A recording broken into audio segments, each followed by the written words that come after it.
Welcome to my YouTube channel, Donkey335. Today I'm going to be playing War Thunder. I'll talk about military stuff while I do play. Here right now I'm in a Stuart tank from the American tech tree in War Thunder. This is a light tank in the US military during Second World War. We're gonna try and use a light tank like it's supposed to be used as reconnaissance and operating in terrains where heavy tanks couldn't, doing fast-paced exploitation of breakthroughs and similar stuff. In War Thunder we cannot do that. We don't have defensive lines. Teams don't work as armies do. It's more singular gameplay, but we will try to work as realistic as possible to tank combat, using terrain, using defilates, using our speed, our maneuverability of the Stuart to the advantage as much as possible. And here we expose ourselves a bit to fire, which usually isn't smart with a light tank. We cannot afford to get hit. The main advantage of a light tank is fast and maneuverable, avoid getting hit altogether. It's not a heavy tank or medium tank. It doesn't have the armor to tank those hits. So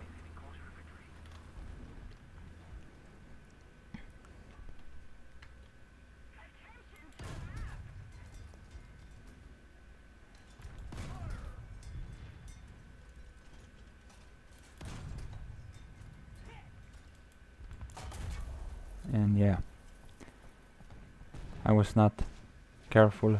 I was too concentrated on one target, on one thing, so wasn't looking around. Stayed in one place for too many shots. Now we're gonna use a rear tank as stopgap tank. The M3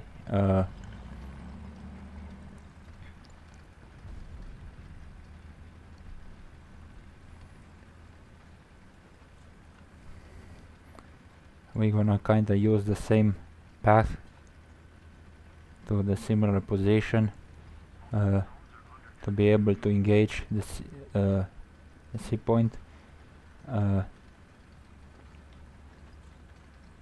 if the enemy isn't already coming here closer to our spawn point, which might be happening since we are losing all the points.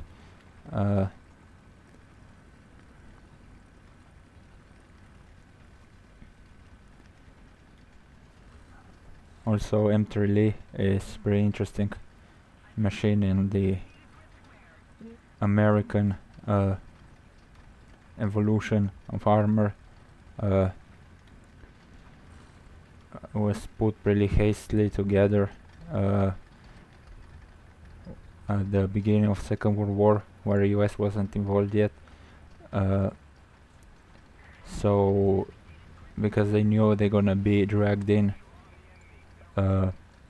pretty quickly, and they needed a tank that was better than the previous tanks. They could compete with the European armor, and the M3 Lee kinda provided that while the Sherman was being developed. Was used in the M3 Lee was used in North Africa, the beginning of the US involvement by the British and by the Americans. and then later was used extensively in the Pacific, because in Europe was outmatched, but in Pacific it could compete with Japanese tanks. Not just compete, it was superior in many ways to the Japanese tanks, whose armor was more of a joke, and weaponry as well.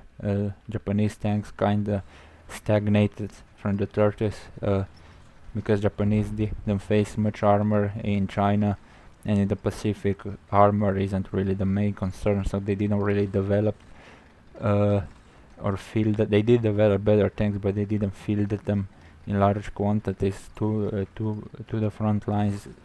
Those few better tanks that they have were stuck back in the home islands, because they were fearing the invasion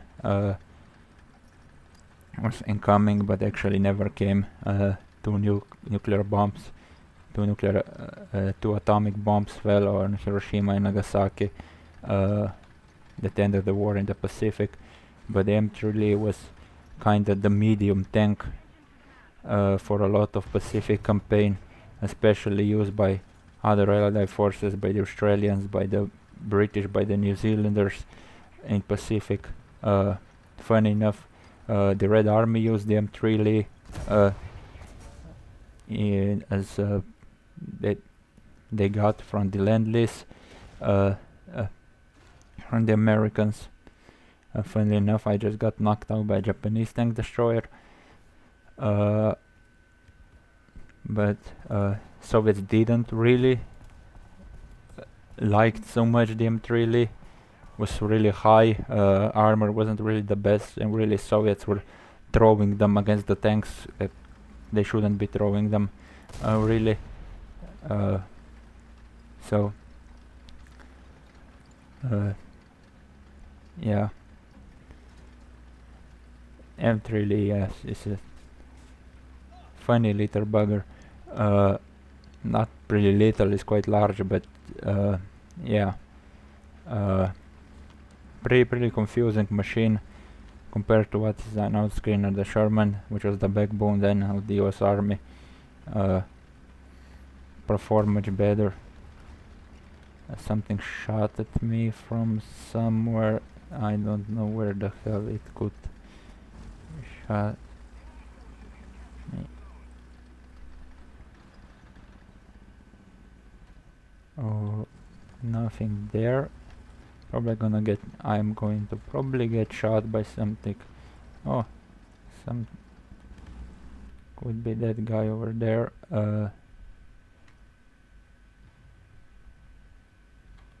But he is, and I forgot, this is a low velocity 105. Has a massive arc, not the best long range weapon, more used to destroy fortifications as the Sherman 105's main job, and I apparently can't shoot with it. But the main job of this tank was lobbing HE shells at German fortifications or Japanese fortifications. Wasn't really to fight tanks. Although the heat shell has quite good penetration capabilities, isn't really designed to do that.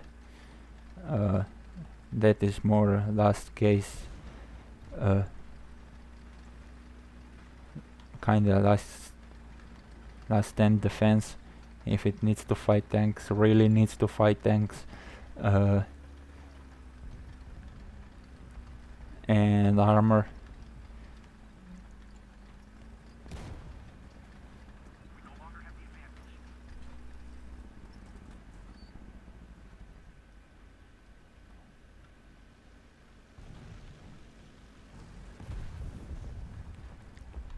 We are not getting bombed.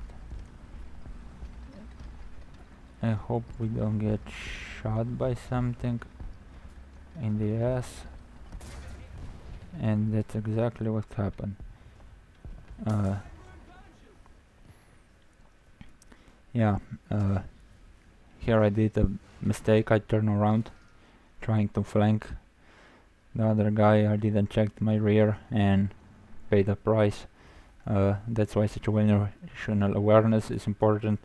I obviously don't have it. So this was me rambling a bit about tanks while playing them. Oh, thank you for watching and see you next time. I'm gonna try to improve on my video production, video quality, bring better information. So thank you for your time and